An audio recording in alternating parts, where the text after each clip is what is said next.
छत्तीसगढ़ माध्यमिक शिक्षा मंडल ने 10वीं और 12वीं के छात्र छात्राओं के लिए नया नियम लागू किया है। परीक्षा परिणाम घोषित होने के बाद छात्रों को द्वितीय अवसर परीक्षा का लाभ दिया जाएगा। इसमें वे विद्यार्थी शामिल हो सकेंगे जो किसी विषय में अनुत्तीर्ण हो जाते हैं या पूरक हो जाते हैं। वे इस परीक्षा में बैठने के पात्र होंगे। पूरे छत्तीसगढ़ में 10वीं और 12वीं बोर्ड की परीक्षाएं शुरू हो गई हैं। रायगढ़ जिले की बात करें तो यहां 116 परीक्षा केंद्र संचालित की गई हैं। वहीं माध्यमिक शिक्षा मंडल रायपुर ने एक नया नियम लागू कर दिया है।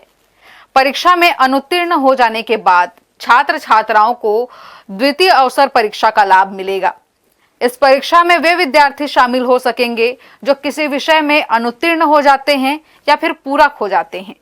साथ ही कुछ बच्चे ऐसे होते हैं जिनके मार्क्स कम आते हैं। अगर वे चाहते हैं कि उनके मार्क्स में सुधार हो तो उन्हें भी द्वितीय अवसर परीक्षा में बैठने का मौका मिलेगा। इसके साथ ही माध्यमिक शिक्षा मंडल ने यह भी स्पष्ट कर दिया है कि जो मेरिट सूची जारी की जाएगी वो प्रथम परीक्षा के आधार पर ही जारी की जाएगी। द्वितीय परीक्षा में जो भी विद्यार्थी भाग लेते हैं तो उनके सिर्फ अंकों में सुधार होगा।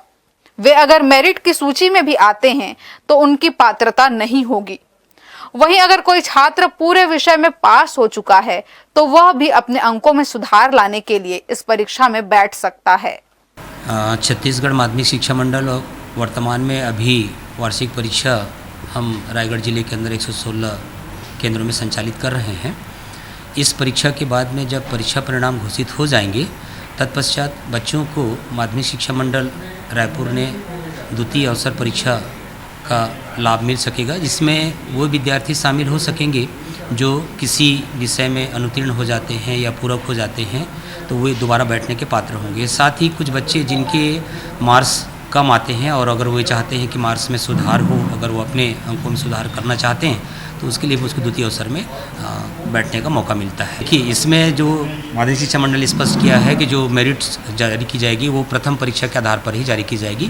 द्वितीय परीक्षा में जो भी विद्यार्थी बैठता है उसके अंकों में सुधार होगा और अगर वो मेरिट की सूची में भी आता है उसकी पात्रता नहीं होती है। मान लीजिए अगर किसी बच्चे का थोड़ा बहुत पेपर में अभी कमी आ गई या अंकों में कमी रह गई, अगर वो बच्चा चाहता है कि इस अंकों में मैं सुधार अपना साल नुकसान न करके कर लूँ तो कर सकता है और बच्चा अगर चाहेगा तो सभी विषयों में पास होते हुए भी दोबारा परीक्षा में बैठ सकता है। ये पात्रता माध्यमिक शिक्षा मंडल रायपुर ने दे रखी है। मार्च के अंत तक परीक्षा समाप्त होते ही रिजल्ट के बाद द्वितीय अवसर परीक्षा के लिए बच्चे फॉर्म भर सकेंगे। इस पहल के माध्यम से छात्रों में तनाव की स्थिति कम होगी क्योंकि उनके पास एक और अवसर रहेगा अपने मार्क्स सुधारने का। इस आदेश के बाद बच्चों में भी खुशी का माहौल है। हर्ष न्यूज के लिए श्याम देवकर की रिपोर्ट।